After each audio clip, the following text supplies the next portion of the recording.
Antes de iniciar aqui o pronunciamento, o assunto que me traz essa tribuna, eu quero rapidamente registrar o fato, senhores senadores, que na semana passada, por uma decisão liminar proferida, publicada pelo ministro Ricardo Lewandowski, as eleições que estavam em curso no estado do Amazonas, a campanha eleitoral já em curso, com eleições previstas para acontecer o primeiro turno no dia 6 do mês de agosto, foram suspensas. Presidente Jorge Viana, eu repito, por uma decisão liminar do ministro Ricardo Lewandowski, foi suspensa as eleições no estado do Amazonas. O que gera para todos nós, não só que vivemos no Amazonas, mas para o Brasil, uma tremenda insegurança jurídica, porque, veja, essa eleição extemporânea decorreu de uma decisão recente, tomada por maioria de votos pelo Tribunal Superior Eleitoral, que cassou o mandato do governador José Mello, cassou o mandato do vice-governador e determinou, de acordo com o que fala a legislação brasileira, pela realização de novas eleições diretas. Pois bem, o TRE organizou todo o pleito, já foram investidos nesse novo pleito, apenas pela Justiça Eleitoral do Estado, mais de 6 milhões de reais, o custo geral gira em torno de 17 a 20 milhões de reais, dos quais 6 milhões já foram gastos. As convenções, todas elas foram realizadas, são 9 candidatos ao governo do estado do Amazonas. A campanha é em curso e todos fomos surpreendidos na última quarta-feira à noite pela decisão do ministro Lewandowski da suspensão. Então, nós esperamos e a decisão dele baseou-se numa ação que deu entrada o vice-governador do estado do Amazonas, que também foi cassado, para que não fossem feitas as eleições antes da decisão definitiva dos embargos por eles impetrados. Entretanto, portanto, creio que essa semana, no mais tardar, nós deveremos ter uma decisão definitiva, porque, repito, essa decisão proferida pelo ministro Ricardo Lewandowski é uma liminar de suspensão. Então, nós precisamos saber se terá ou não eleições no estado do Amazonas. Então, que haja uma decisão definitiva. O que nós não podemos, da forma como nós podemos continuar, é a forma como está, sem sabermos se teremos ou não eleições. Os candidatos, se são ou não são candidatos. Pois não, senador. Mas nós estamos vivendo esses tempos de liminares. E eu fiquei me perguntando, mas vem cá, então o ex-governador que foi cassado volta? Não, veja a dificuldade, senador Jorge Viana. Então, a primeira decisão, pelo entendimento de todos nós que tomamos conhecimento, a primeira decisão proferida pelo ministro Lewandowski retornaria ao poder o governador cassado, José Mello. Entretanto, no dia seguinte, já na quinta-feira, ele publicou uma nova decisão retificando a decisão anterior, para deixar claro que estava suspendendo somente o processo eleitoral, mas que não permitia que tomasse posse o governador cassado. Eu quero lembrar que a votação no TSE, os 3 membros dos 7 do TSE, os 3 que representam o Supremo Tribunal Federal, votaram a favor da cassação e pela realização de eleições diretas, não é? Enquanto que essa é uma decisão de um ministro, Lewandowski, para suspender. Mas, enfim, ou a presidente do Supremo Tribunal Federal em plantão, ou o próprio TSE, que deverá voltar a se reunir, não sei, porque já começou o recesso do Poder Judiciário, mas uma decisão definitiva tem que ser tomada ainda esse mês, sob pena de todo o processo ficar maculado. Porque, veja, para ter... O governador foi cassado, mantida a cassação, definida que a sucessão se dará por eleições diretas, e quando a campanha já estava em curso, Nós somos surpreendidos por uma medida liminar, então não à toa que vários dos candidatos e dos partidos que têm candidatos concorrendo entraram com liminares. Quero dizer que meu partido, o PCdoB, compõe a aliança que apresenta para o governo o senador Eduardo Braga, que foi exatamente a candidatura que nós apoiamos em 2014. Mas, enfim, com essas palavras, quero dizer que, como todo eleitor, não apenas como político, mas como todo como política, mas como todo amazonense, cidadã que sou, eleitora que sou, aguardo uma breve solução por parte do Poder Judiciário do nosso país a respeito dessas novas eleições. Eu espero que as eleições permaneçam e que a gente possa, de forma democrática, eleger o próximo governador do Estado do Amazonas. O segundo ponto, senhor presidente, também pontuar muito rapidamente, é que no último domingo concluiu-se os 3 dias do Festival Folclórico de Parintins. E diz já o ditado popular que em junho a festa em Parintins. E Parintins se revela numa festa em versos, poesias, cantorias. O boi de brinquedo seduz multidões e emoldura com um farto sorriso o rosto de cada caboclo, o rosto de cada cabocla. E assim vai. A festa de Parintins, do Festival do Boi Bumbá de Parintins, que acontece sempre na última semana, no último final de semana do mês de junho, encerrou-se na noite de ontem. Foi transmitido ao vivo pela TV Cultura, TV A Crítica de Manaus, em parceria com a TV Cultura, e o Brasil inteiro pôde acompanhar a bela festa. E o resultado acaba de sair, para minha alegria, senhor presidente. O Boi Caprichoso saiu-se campeão desse 52º Festival Folclórico de Parintins. Um festival que sofreu muito com a contenção de recursos, praticamente foi um festival e os bois trabalharam com recursos próprios, recursos privados, basicamente, mas mesmo assim a criatividade daquela gente que também faz o Carnaval do Rio de Janeiro fez com que a festa não tivesse menos brilho. Foi uma bela festa. Aqui cumprimento ao Garantido, cumprimento ao Caprichoso, aos amazonenses, sobretudo aos parintinenses, que melhor do que ninguém recebem os visitantes. E aproximadamente uma cidade que tem 100 mil habitantes aproximadamente recebe o mesmo tanto de visitantes. Eu só queria, senadora Vanessa, sei que nunca ninguém me convida para ir no festival de Parintins. Brincadeira, já fui convidado, mas nunca tive oportunidade de ir. Eu só queria saber qual é o critério de desempate, porque eu sei que os dois são fantásticos. Todo mundo fala que é impossível saber quem ganha, quem perde, porque os dois sempre ganham. E que critério é esse de veja, desempate? E toda vez que... Ano passado o campeão foi o Boi Garantido. Esse ano foi o Boi Caprichoso.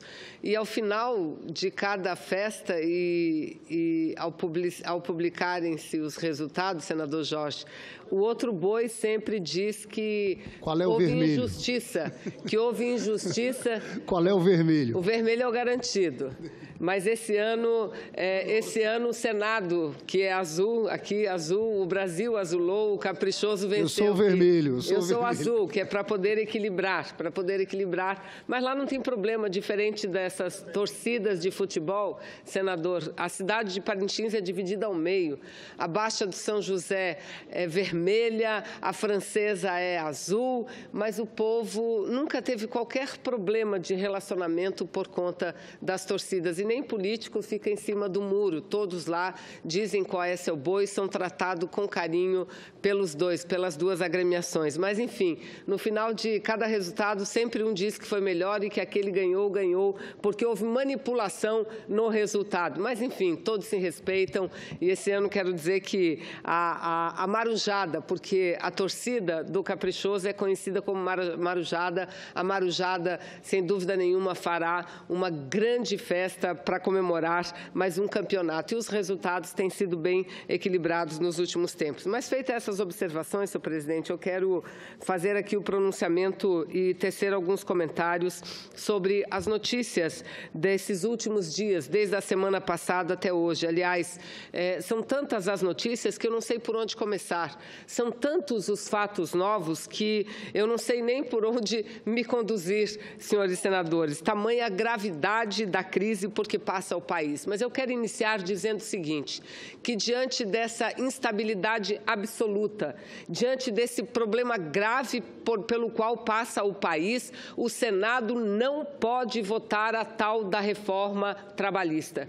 E me perdoe, senhores senadores, me perdoe, senador Álvaro Dias, eu me dirigir a Vossa Excelência porque vi Vossa Excelência fazendo um pronunciamento, dizendo que precisamos separar a crise política das reformas e que a reforma trabalhista seria uma reforma do Brasil. Não é a reforma do Brasil, tampouco uma reforma boa para o Brasil, porque se qualquer pessoa teve o cuidado de ler, de estudar artigo por artigo do que diz a lei, as modificações na CLT, vai perceber que ela é destrutiva, inclusive para as finanças públicas.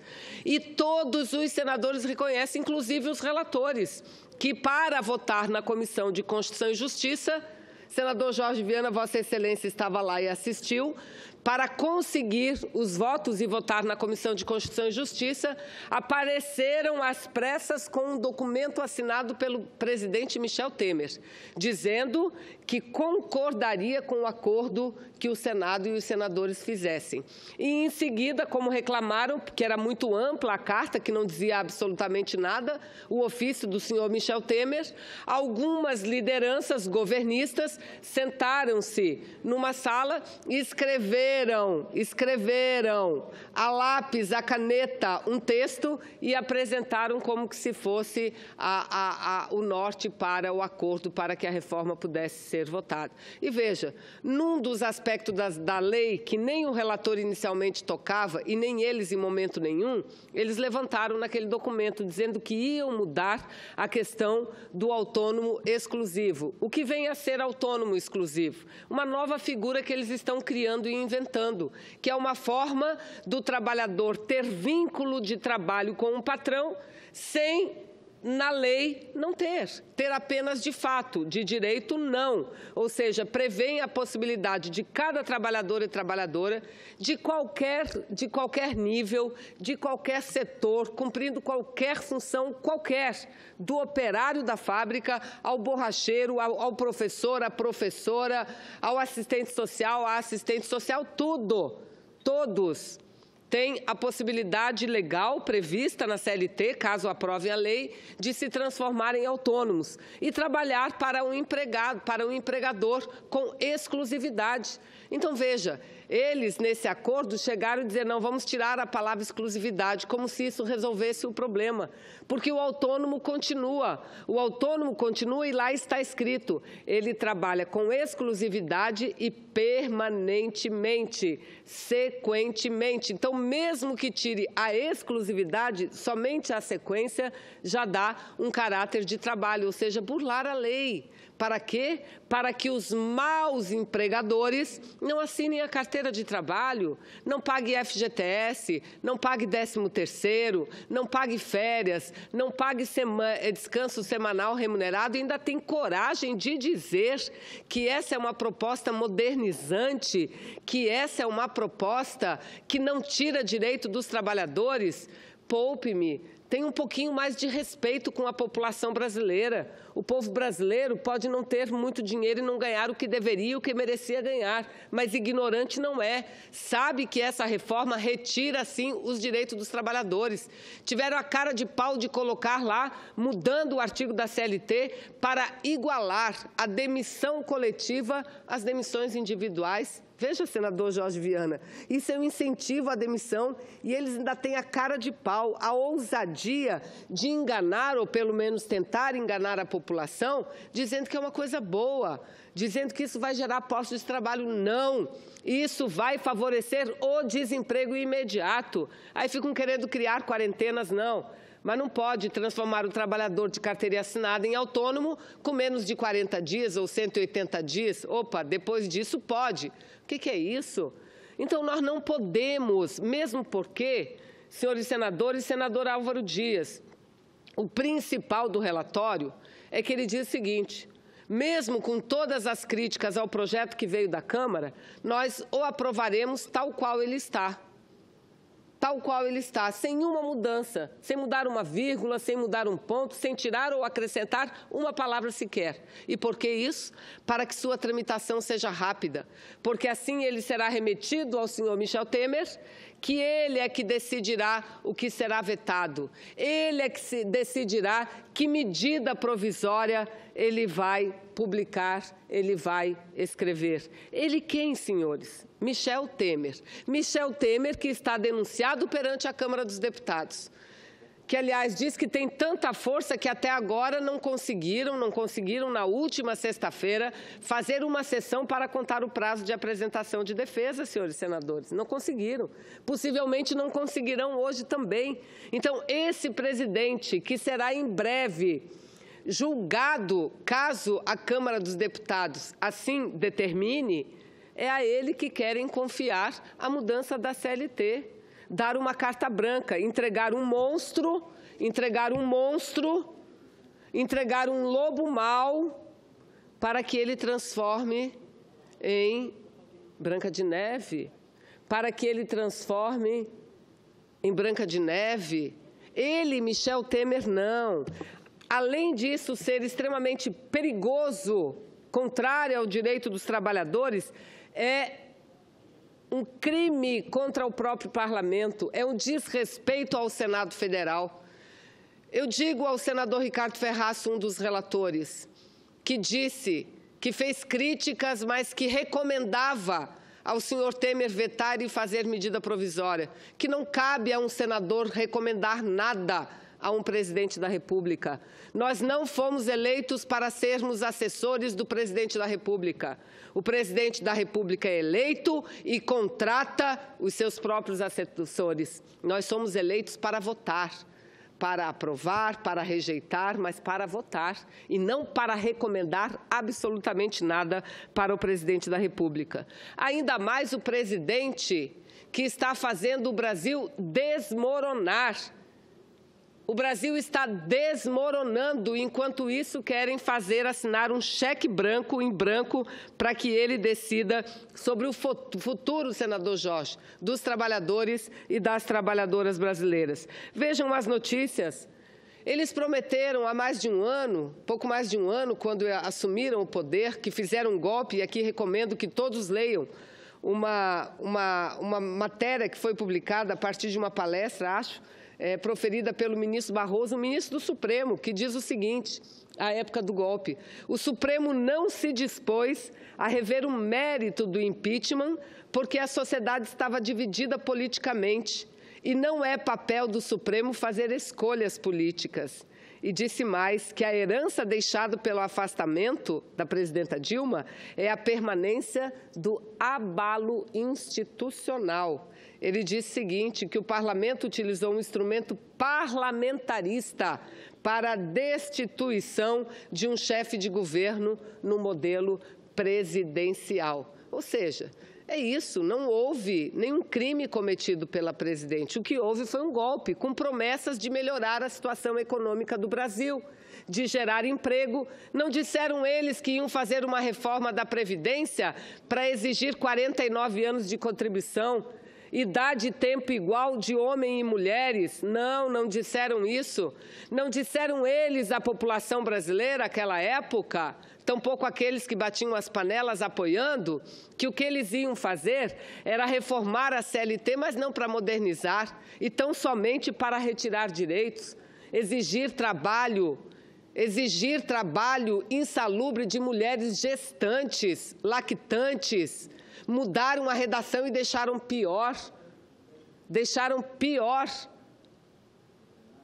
Isso é o maior absurdo que eu já vi durante toda a minha militância política, não é minha vida parlamentar, e milito desde os meus 17 anos de vida.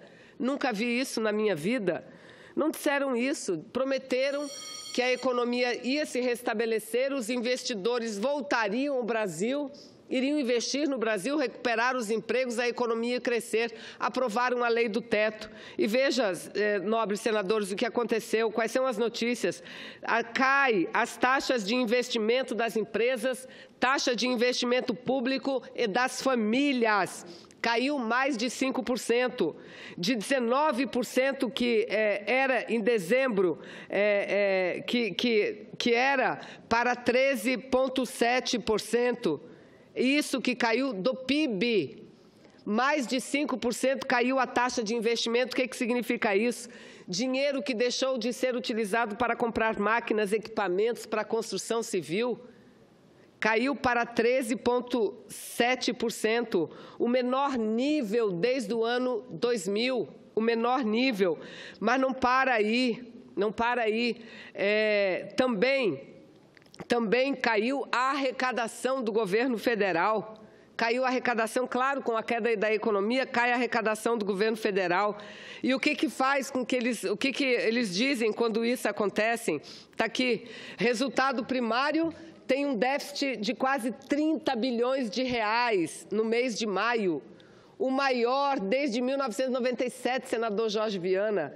No acumulado dos últimos 12 meses, já vai a mais de 167 bilhões de reais, superior à meta de déficit prevista na LDO de 139 bilhões.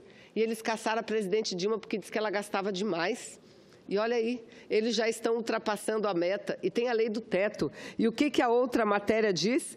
Gasto do governo sobe o dobro do permitido pelo teto. Claro, se a arrecadação cai e os gastos permanecem, é óbvio que é isso que ia acontecer. E aí o que eles estão fazendo? O que eles estão fazendo? Já cancelaram o reajuste do Bolsa Família, previsto para quase 5%, está cancelado.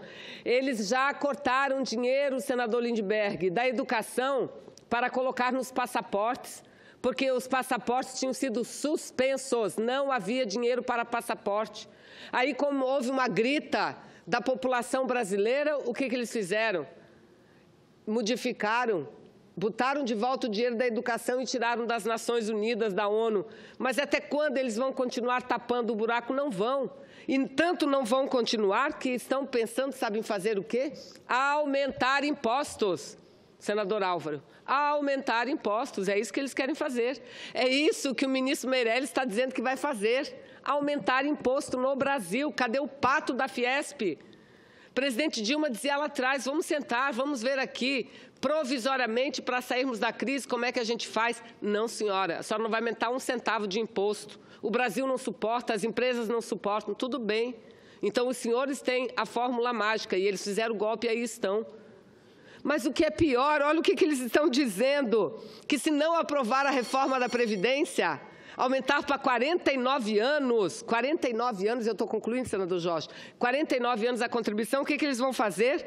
Eles estão estudando cancelar, sabe o quê? Eles estão estudando cancelar o abono salarial, que o trabalhador até 2 salários mínimos recebe todo ano. Que abono é esse? O PIS e o PASEP.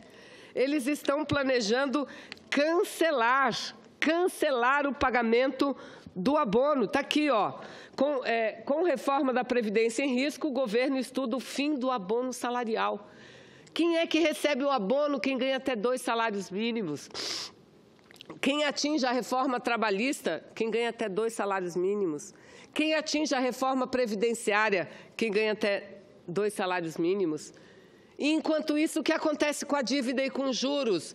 Juros, eles aumentaram os juros reais do Brasil neste ano em que estão no poder. Os juros reais, quando saiu a presidenta Dilma, era em torno de 5%, pois em maio deste ano de 2017 estava em mais de 8%. E mesmo com a queda de 1%, continua em 7%. E isso faz o quê? Com que cresça a dívida do poder público. E para o pagamento da dívida, senador Lindbergh, não tem teto. Não tem teto de gasto. Vou conceder a parte de Vossa Excelência, não tem teto. Então, eles gastam o dinheiro todinho para pagar a dívida. Fiz um vídeo lá em Manaus, no centro, um dia desse, sabe aonde? Em frente à farmácia popular mais tradicional da cidade, a mais central. Pessoas da cidade inteira, de 2 milhões de habitantes, vão para lá comprar o anúncio lá que está sendo fechada aquela farmácia popular. É isso. É isso. Agora, os banqueiros, só juros altos, lucro aumentando e o seu dinheiro, a dívida paga normalmente. Concedo a parte a Vossa Excelência, senador Lindbergh. Senadora Vanessa, parabenizar pelo discurso, pelo pronunciamento de Vossa Excelência. A gente teve que escutar esse pessoal falando que a Dilma gastou muito, cometeu irresponsabilidade por excessos de gasto em 2015. E a gente já falava aqui, senadora Vanessa, que o problema tinha sido outro. Era frustração de receitas. Senador Jorge Viana, é uma loucura que a gente está vivendo. No momento de uma desaceleração econômica como essa, é uma depressão de 8% do PIB, nós estamos fazendo uma austeridade fiscal enlouquecida. Esse ano, em relação ao ano passado, a queda dos investimentos são 40%. Então, nós estamos fazendo um aperto fiscal tão grande que o que acontece é que piora a situação econômica e a frustração de receitas. Não tem jeito. O caminho tinha que ser outro. Naquela crise de 2009, o que o Lula fez? O oposto. Ampliou o investimento público. Colocou as estatais para investir, os bancos públicos para emprestar, mas ampliou o investimento e ampliou o gasto social em 10%. Era o que o Lula dizia, colocar dinheiro na mão do pobre. Esse dinheiro estimula a economia. Senadora Vanessa, eu encerro dizendo o seguinte, a reforma trabalhista e previdenciária vão agravar essa desaceleração econômica da nossa economia. Por quê? Porque nós vamos estar fazendo o oposto do que o Lula falava. É tirando o dinheiro das mãos dos mais pobres e dos trabalhadores. Porque a reforma trabalhista é isso. Redução do salário, redução do custo do trabalho. A previdenciária é isso. Nós estamos tirando o dinheiro da mão do aposentado, que ganha um salário mínimo, 2 salários mínimos. E o teto, essa emenda constitucional 95, que coloca o teto dos gastos, destruiu a Constituição de 88. Engessa por 20 anos, retira recursos da saúde, retira recursos da educação. Eu falei há pouco para o senador Paulo Paim, vou falar de novo aqui, porque esse ponto é muito importante. Uma declaração do presidente do Banco Central Europeu, na semana passada, em Portugal, dizendo que o problema da recuperação econômica na Espanha e na Itália é que a flexibilização trabalhista atrapalhou muito, porque os salários foram reduzidos em relação ao PIB. Então, nós estamos com a receita completamente equivocada.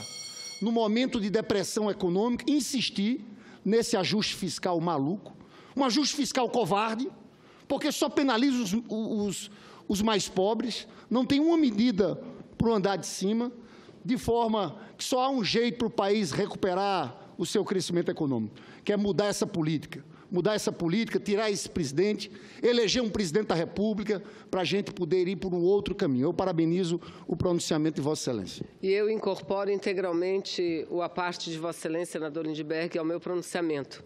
Veja, Vossa Excelência, falavam tanto da dívida ano passado e olha como está. A dívida bruta do setor público, levando em consideração o governo federal, estados e municípios, registrou agora, no mês de maio, 4,633 bilhões de reais, o maior valor da série histórica desde 2006.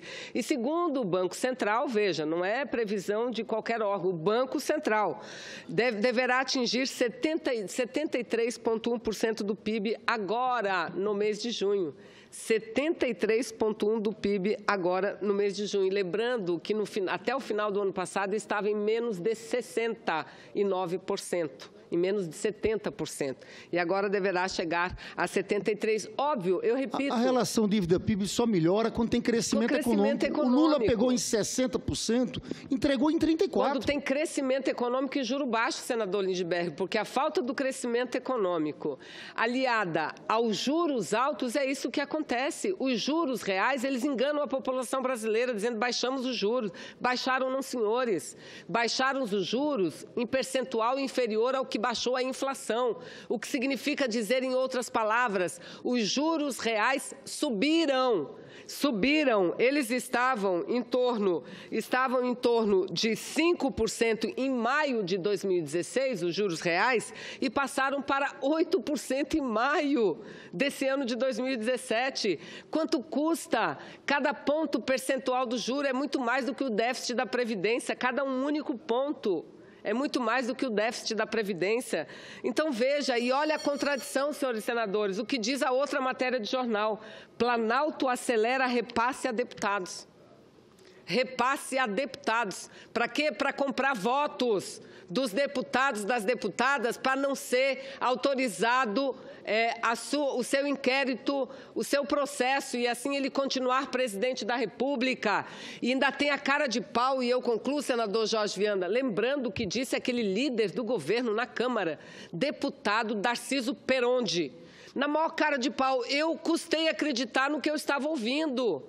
Quase eu busquei lá no Play uma retrospectiva para ver se era aquilo mesmo, na cara de pau, deslavada, dizendo o seguinte: o governo acredita que não vai passar, a Câmara não vai autorizar a abertura de processo contra o senhor Temer, o presidente Temer.